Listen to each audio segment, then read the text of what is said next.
Aí quando chega nessa hora, agora que você entende que o papel da força no movimento é variar a velocidade, professor, eu achava que quem variava a velocidade era a aceleração.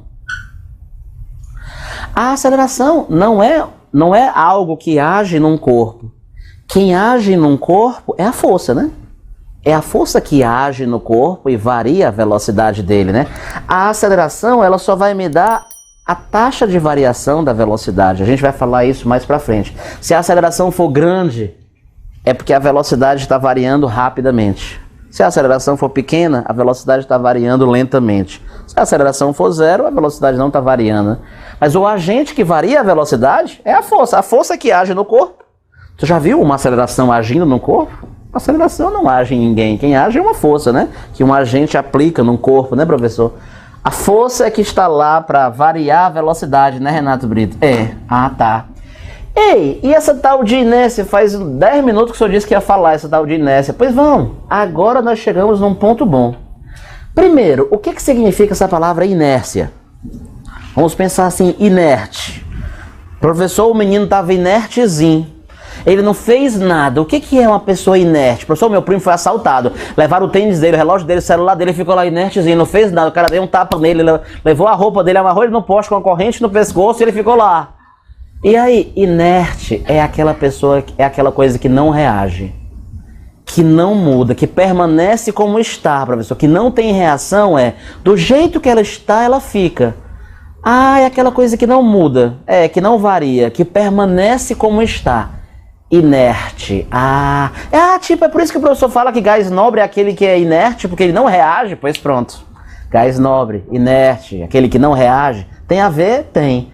E no caso aqui, professor, o que tem a ver negócio de inércia com esse negócio aqui que você estava falando? Pois pronto. Você vai entender agora no contexto. A ideia é o seguinte, ó. Pelo que eu acabei de falar para você, a velocidade de um corpo, ela não varia por si só. Um corpo não pode estar andando e a velocidade dele começa a variar por si só. Isso não existe. Professor, a velocidade de um corpo só varia se houver uma força resultante lá agindo para variá-la, né, professor? Professor, então quer dizer que se não tiver força resultante, a velocidade então permanece constante? Ah, tá. E Renato Brito, me diz uma coisa, por que é que a velocidade do corpo só varia se houver uma força resultante lá, e se não tiver, ela não consegue mudar por si só? Por que é? Pois é um fato que nós não sabemos. Nós chamamos isso de lei da inércia. Professor, então, trocando em miúdos, o que é a lei da inércia? A lei da inércia é exatamente esse fato. O fato de a velocidade do corpo ser incapaz de mudar por si só. Ela não consegue mudar sozinha, não? Não. Tem que ter alguém, né, agindo para variá-la. Por si só, ela não varia? Não varia. Se não tiver uma força resultante, professor, o corpo não consegue fazer a curva sozinho, não. Nem cada vez mais rápido, nem cada vez mais devagar, não. Se não tiver ninguém, né, aplicando força resultante, do jeito que a velocidade tiver, ela permanece. E aí é isso que a gente chama de lei da inércia.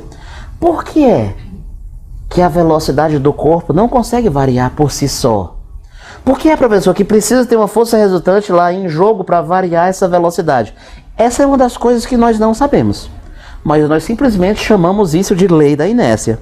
Às vezes o aluno fica um pouco frustrado quando a gente diz, ou quando eu digo, nós não sabemos, né? Mas na física, na ciência, existem muitas coisas que nós não sabemos. Mas ainda assim nós damos nome para essas coisas, né? Nós atribuímos uma lei física, né? Por exemplo, todos nós sabemos que massa se atrai. Essa caneta, ela cai quando eu solto, professor, porque a massa da caneta e a massa da Terra estão se atraindo. Chamamos isso de força gravitacional, força da atração entre massas. Mas aí vem a pergunta, por que massas se atraem?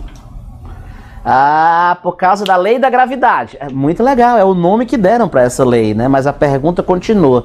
Por que elas se atraem? Por que a força da gravidade existe? Por que massas se atraem? Eu já estudei. Tem até uma fórmula, né, professor? Que diz que a força da gravidade, né, depende da massa dos corpos. Já ouvi falar, não tem a ver? Meu amigo, tudo bem, parabéns. Existe até uma expressão matemática que calcula a força de atração entre as massas. Mas a pergunta que eu estou fazendo é mais elementar. Eu quero saber por que massas se atraem, né? E aí, professor? E aí que nós não sabemos. Quando o senhor diz nós, é eu e o senhor e o pessoal aqui da sala, ou até os fodões, Stephen Hawking, não sei quem, é até os fodões. Nós não sabemos. Ninguém da comunidade científica sabe por que massas se atraem. Se você souber, mande um e-mail para a Academia Nobel de Ciências. Ó, pessoal da Nobel, é o seguinte, eu sou aqui de Fortaleza, viu? E eu descobri por que massa se atrai. Manda um e-mail, você pode ganhar um prêmio Nobel, pode ficar famoso e respeite o cheque, né? E a fama, né, professor? Coisas mais básicas nós não sabemos. Todo ano você tem aula de eletricidade e o seu professor de eletricidade fala que cargas elétricas de sinais opostos se atraem e de mesmo sinal se repelem. Ah, é? E aí eu te pergunto, por que cargas elétricas de sinais opostos se atraem? A lei da né, atração e repulsão. Sim, esse foi o nome bonito que deram para essa lei, mas a pergunta continua. Por que elas se atraem? Ah, tem aquela fórmula da lei de Coulomb, né, professor, que parece com essa. Tem até uma fórmula. Pois é, tem até uma expressão matemática para calcular a força. Mas a pergunta continua. Por que elas se atraem? Nós não sabemos. Mas tem nome, né? Lei da atração e repulsão. Tem expressão matemática da lei de Coulomb que calcula, tem, e nós não sabemos. Aqui é uma coisa parecida, a lei da inércia. Por que Renato, que a velocidade do corpo não consegue mudar por si só? Por que ela só varia se houver uma força resultante para variá-la? Não sabemos. Mas a esse fato damos o nome lei da inércia. A velocidade do corpo só varia na presença de uma força resultante. Se ela não existisse, a velocidade do corpo não consegue variar. Por que ela não varia por si só, sem forças? Não sabemos. Chamamos isso de lei da inércia.